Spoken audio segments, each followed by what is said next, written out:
बलिया में एक 7 वर्षीय नाबालिग संग 2 किशोरों ने दुष्कर्म किया। किशोरी की हालत बिगड़ने पर परिजन इलाज के लिए जिला महिला अस्पताल लेकर पहुंचे, जहां पीड़ित बच्ची की हालत को गंभीर देखते हुए डॉक्टरों ने उसे बीएचयू रेफर कर दिया। इसकी सूचना मिलते ही पुलिस प्रशासन में हड़कंप मच गया। दोनों आरोपी किशोरों की उम्र 7 और 8 साल बताई जा रही है। आपको बता दें, मनियर थाना के एक गांव निवासी किशोरी सदर कोतवाली के एक मोहल्ले में परिवार के साथ किराए पर रहती है। शनिवार को पत्नी किसी कार से घर से बाहर गई हुई थी। घर पर उनकी 7 वर्षीय बेटी अकेली थी। पड़ोस के 2 किशोर उसे बहला फुसलाकर घर के बाहर ले गए, फिर उसके साथ दुष्कर्म किया। हालत गंभीर होने पर उसे छोड़कर भाग गए।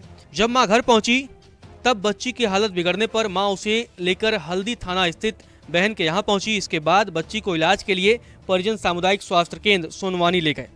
वहीं पुलिस ने दोनों नाबालिग आरोपियों से पूछताछ करने के बाद उन्हें बाल सुधार गृह भेज दिया है।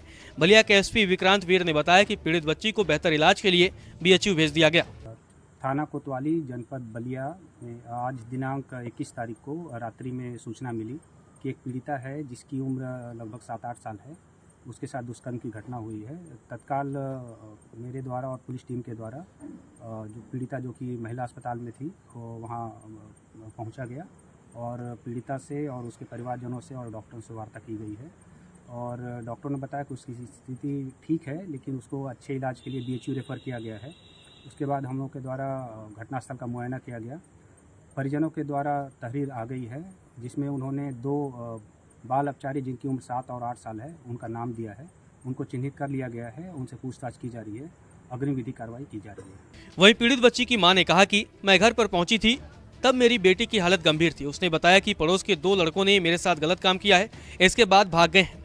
इसके बाद हम लोग उसको इलाज के लिए ले गए, जहां पर उसकी हालत गंभीर बनी हुई है। इस घटना ने कई तरह के सवालों को जन्म दे दिया है कि आखिर इस घटना के लिए कौन जिम्मेदार है। क्या इस घटना के लिए मोबाइल जिम्मेदार है? क्योंकि आजकल माँ बाप अपने बच्चों को चुप कराने के लिए जब वो छोटी उम्र में होते हैं तो उनके हाथ में मोबाइल दे दिया जाता है और मोबाइल पे बहुत तरह की चीजें आती हैं। क्या इसके लिए शिक्षा का अभाव जिम्मेदार है? क्योंकि अमूमन बहुत सारे विषय ऐसे होते हैं जिसके बारे में माँ बाप अपने बच्चों को किसी तरह की जानकारी नहीं देते हैं, उनसे छिपाने की कोशिश करते हैं। क्या इसके लिए जो सामाजिक माहौल पैदा हो गया है वो जिम्मेदार है?